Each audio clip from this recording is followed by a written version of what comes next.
Hi friends, എല്ലാ പേർക്കും ഷീബാസ് കിച്ചണിലേക്ക് സ്വാഗതം. ഇന്ന് ഞാൻ വന്നിട്ടുള്ളത് നല്ല ടേസ്റ്റി ആയിട്ടുള്ള ഒരു ഗോതമ്പ് ദോശയുടെ റെസിപ്പിയുമായിട്ടാണ്. വളരെ കുറഞ്ഞ ചേരുവകൾ കൊണ്ട് തന്നെ നമുക്കത് തയ്യാറാക്കിയെടുക്കാൻ പറ്റും. കറികളൊന്നും കൂടാതെ തന്നെ നമുക്ക് ഈ ദോശ കഴിക്കാൻ പറ്റും. എല്ലാ പേരും ഒന്ന് ട്രൈ ചെയ്ത് നോക്കണം. വീഡിയോ ഇഷ്ടമാകുന്നെങ്കിൽ ഒന്ന് ലൈക്ക് ചെയ്ത് സപ്പോർട്ട് ചെയ്യാൻ മറക്കരുതേ. എന്നാൽ നമുക്ക് ഈ ടേസ്റ്റി ആയിട്ടുള്ള ഗോതമ്പ് ദോശ എങ്ങനെയാണ് തയ്യാറാക്കിയെടുക്കുന്നതെന്ന് നോക്കാം. അതിനായി ആദ്യം ഞാനിവിടെ ഒരു ബൗൾ എടുത്തിട്ടുണ്ട്. അതിലേക്ക് നമുക്ക് 1.5 കപ്പ് ആട്ടപ്പൊടി ചേർത്ത് കൊടുക്കാം. 250 ml കപ്പിലാണ് പൊടി എടുത്തിട്ടുള്ളത്. 1.5 കപ്പാണ് എടുത്തിട്ടുള്ളത്. ഇനി അതിലേക്ക് നമുക്ക് ആവശ്യമായിട്ടുള്ള ഉപ്പും കൂടെ ചേർത്ത് കൊടുക്കാം. എന്നിട്ട് നമുക്ക് ഇത് രണ്ടും കൂടെ നന്നായിട്ട് തന്നെ ആദ്യം ഒന്ന് മിക്സ് ചെയ്തിട്ട് എടുക്കണം. ഇതിപ്പോൾ നന്നായിട്ട് തന്നെ ഒന്ന് മിക്സ് ചെയ്തെടുത്തിട്ടുണ്ട്. ഇനി ഇതിലേക്ക് ആവശ്യമായിട്ടുള്ള വെള്ളം ഒഴിച്ച് നമുക്കിതൊന്ന് റെഡിയാക്കിയിട്ട് എടുക്കാം. ആദ്യം ഞാനിവിടെ 1 കപ്പ് വെള്ളം ഒഴിച്ചു കൊടുക്കുന്നുണ്ട്. എന്നിട്ട് നമുക്ക് മിക്സ് ചെയ്ത് നോക്കിയിട്ട് കുറച്ച് വീതം വെള്ളം ചേർത്ത് ബാറ്ററിൻ്റെ കൺസിസ്റ്റൻസി റെഡിയാക്കിയിട്ട് എടുക്കാം. ഇതിപ്പോൾ ഞാനിവിടെ ബാറ്റർ റെഡിയാക്കി എടുത്തിട്ടുണ്ട്. ടോട്ടൽ ഇതിലേക്ക് ചേർത്ത് കൊടുത്തിട്ടുള്ളത് 1.25 കപ്പ് വെള്ളമാണ്. ഓരോരുത്തർ എടുക്കുന്ന പൊടിക്കനുസരിച്ചിരിക്കും വെള്ളത്തിൻ്റെ അളവ്. കട്ടകളൊന്നുമില്ലാതെ ഇതുപോലെ വേണം ബാറ്റർ റെഡിയാക്കി എടുക്കാനായിട്ട്. ഇതിവിടെ റെഡി ആയിട്ടുണ്ട്. ഇനി നമുക്കിത് മാറ്റി വയ്ക്കാം. അടുത്തതായി ഒരു പാൻ സ്റ്റൗവിലേക്ക് വെച്ചതിന് ശേഷം അതൊന്ന് ചൂടായി വരുമ്പോൾ അതിലേക്ക് നമുക്ക് 1 ടേബിൾ സ്പൂൺ വെളിച്ചെണ്ണ ഒഴിച്ചു കൊടുക്കാം. വെളിച്ചെണ്ണ നന്നായിട്ട് തന്നെ ഒന്ന് ചൂടായി വന്നതിന് ശേഷം അതിലേക്ക് 1/2 ടീസ്പൂൺ കടുക് ചേർത്ത് കൊടുക്കാം. അതിൻ്റെ കൂടെ തന്നെ 1/2 ടീസ്പൂൺ ഉഴുന്ന് പരിപ്പും കൂടെ ചേർത്ത് കൊടുക്കുന്നുണ്ട്. എന്നിട്ട് നമുക്ക് ഇതൊന്ന് പൊട്ടി വരണം, അതുവരെ വെയിറ്റ് ചെയ്യാം. കടുകൊക്കെ നന്നായിട്ട് തന്നെ ഒന്ന് പൊട്ടി വന്നിട്ടുണ്ട്. ഇനി നമുക്കതിലേക്ക് ഒരു പകുതി സവാള ചെറുതായിട്ട് ഇതുപോലെ ഒന്ന് കട്ട് ചെയ്തെടുത്തിട്ടുള്ളതാണ്, അത് ചേർത്ത് കൊടുക്കാം. അതിൻ്റെ കൂടെ തന്നെ എരിവിന് ആവശ്യമായിട്ടുള്ള പച്ചമുളകും കൂടെ ചേർത്ത് കൊടുക്കാം. ഞാനിവിടെ 2 പച്ചമുളക് ചെറുതായിട്ടൊന്ന് കട്ട് ചെയ്തെടുത്തിട്ടുണ്ട്, അതും കൂടെ ചേർത്ത് കൊടുക്കുന്നുണ്ട്. ഇനി അതിലേക്ക് കുറച്ച് കറിവേപ്പില ചെറുതായിട്ടൊന്ന് കട്ട് ചെയ്തതും കൂടെ ചേർത്ത് കൊടുക്കാം. ഇനി ഇതിലേക്ക് ആവശ്യമായിട്ടുള്ള ഉപ്പും കൂടെ ഇതിലേക്ക് ചേർത്ത് കൊടുക്കാം. എന്നിട്ട് ജസ്റ്റ് ഇതൊന്ന് വഴറ്റിയിട്ട് എടുക്കണം. ഒരുപാട് ആ സവാളയുടെ കളറൊന്നും ഒന്ന് ചേഞ്ച് ആക്കി എടുക്കേണ്ട ആവശ്യമില്ല. ജസ്റ്റ് 1-2 മിനിറ്റ് ഒന്ന് മിക്സ് ചെയ്തെടുത്താൽ മതിയാകും. സവാള എല്ലാം ചെറുതായിട്ടൊന്ന് വാടി വന്നിട്ടുണ്ട്. ഇത്രയും മതിയാകും. ഇനി നമുക്കിതിലേക്ക് ചേർത്ത് കൊടുക്കേണ്ടത് തേങ്ങ ചിരകിയതാണ്. ഞാനിവിടെ ഒരു 1/4 കപ്പ് തേങ്ങയാണ് എടുത്തിട്ടുള്ളത്, അതും കൂടെ അതിലേക്ക് ചേർത്ത് കൊടുക്കാം.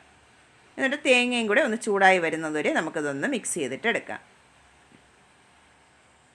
ഇതിപ്പോൾ തേങ്ങയൊക്കെ ഒന്ന് ചൂടായി വന്നിട്ടുണ്ട്. ഇത്രയും മതിയാകും. നമുക്കിനി ഈ മിക്സ് നേരത്തെ റെഡിയാക്കി വെച്ചിട്ടുള്ള ബാറ്ററിലേക്ക് ചേർത്ത് കൊടുക്കാം.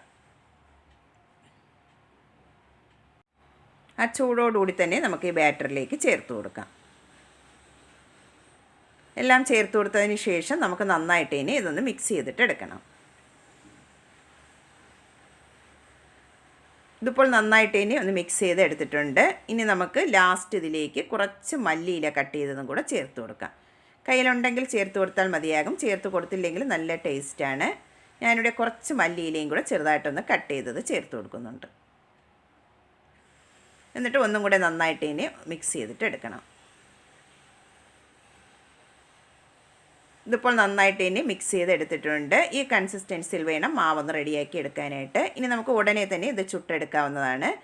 അതിനായി ഞാനിവിടെ ഒരു ദോശത്തവ സ്റ്റൗവിലേക്ക് വെച്ച് കൊടുത്തിട്ടുണ്ട്. അത് നന്നായിട്ട് ഇനി ഒന്ന് ചൂടായി വന്നതിന് ശേഷം അതിലേക്ക് കുറച്ച് ഓയിലൊന്ന് ബ്രഷ് ചെയ്തിട്ട് എടുക്കണം. ഇനി അതിലേക്ക് നമുക്ക് 1-1.5 സ്പൂൺ മാവ് ഇതിലേക്ക് ഒഴിച്ചു കൊടുക്കാം.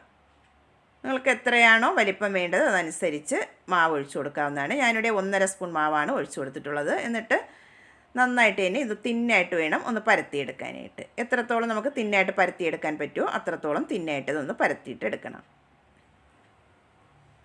ഇതുപോലെ മുകൾ ഭാഗം ഒന്ന് ഡ്രൈ ആയി വരുമ്പോൾ അതിൻ്റെ മുകളിലായിട്ട് കുറച്ച് നെയ്യോ ഓയിലോ ഒന്ന് ഒഴിച്ചു കൊടുക്കാവുന്നതാണ്. ഞാനിവിടെ കുറച്ച് ഓയിലാണ് ഒഴിച്ചു കൊടുക്കുന്നത്. നിർബന്ധമില്ല, ആവശ്യമുള്ളവർ ചെയ്താൽ മതിയാകും. ഇനി ഒരു വശം ഇതുപോലെ ഒന്ന് റെഡിയായി വരുമ്പോൾ നമുക്കിനി മറിച്ചിട്ട് കൊടുക്കാം. അതിൻ്റെ മറുവശവും കൂടെ ഒന്ന് റെഡിയാക്കിയിട്ട് എടുക്കണം. 2-3 പ്രാവശ്യം ഇതുപോലെ മറിച്ചും തിരിച്ചും ഒക്കെ ഇട്ട് 2 വശവും നന്നായിട്ട് ഇനി ഒന്ന് മൊരിഞ്ഞ് വരുന്നതുവരെ ഒന്ന് വേവിച്ചിട്ട് എടുക്കണം. ഇതിപ്പോൾ നന്നായിട്ട് ഇനി ഒന്ന് മൊരിഞ്ഞ് വന്നിട്ടുണ്ട്. ഇനി നമുക്കിത് പ്ലേറ്റിലേക്ക് മാറ്റി കൊടുക്കാം. ഒരു ദോശ ഇവിടെ റെഡിയാക്കി എടുത്തിട്ടുണ്ട്. ബാക്കിയുള്ള ദോശയും നമുക്കിതുപോലെ ഒന്ന് റെഡിയാക്കിയിട്ട് എടുക്കാം. എല്ലാ ദോശയും ഞാനിവിടെ റെഡിയാക്കി എടുത്തിട്ടുണ്ട്. നല്ല ടേസ്റ്റിയും ഈസി ആയിട്ട് തയ്യാറാക്കി എടുക്കാൻ പറ്റിയ ദോശയാണ്. ചപ്പാത്തിയൊക്കെ കഴിച്ച് മടുത്തെങ്കിൽ ഇതുപോലെ തയ്യാറാക്കിയെടുത്താൽ എല്ലാ പേർക്കും ഇഷ്ടമാകും. എല്ലാ പേരും ഒന്ന് ട്രൈ ചെയ്ത് നോക്കണം. വീഡിയോ ഇഷ്ടമാകുന്നെങ്കിൽ ഒന്ന് ലൈക്ക് ചെയ്ത് സപ്പോർട്ട് ചെയ്യാൻ മറക്കരുതേ. ആദ്യമായിട്ടാണ് കാണുന്നവരാണെങ്കിൽ പ്ലീസ് ഒന്ന് സബ്സ്ക്രൈബ് ചെയ്തും കൂടെ സപ്പോർട്ടും കൂടെ ചെയ്യണേ. പുതിയൊരു വീഡിയോയുമായി കാണുന്നവരെ താങ്ക്സ് ഫോർ വാച്ചിങ്.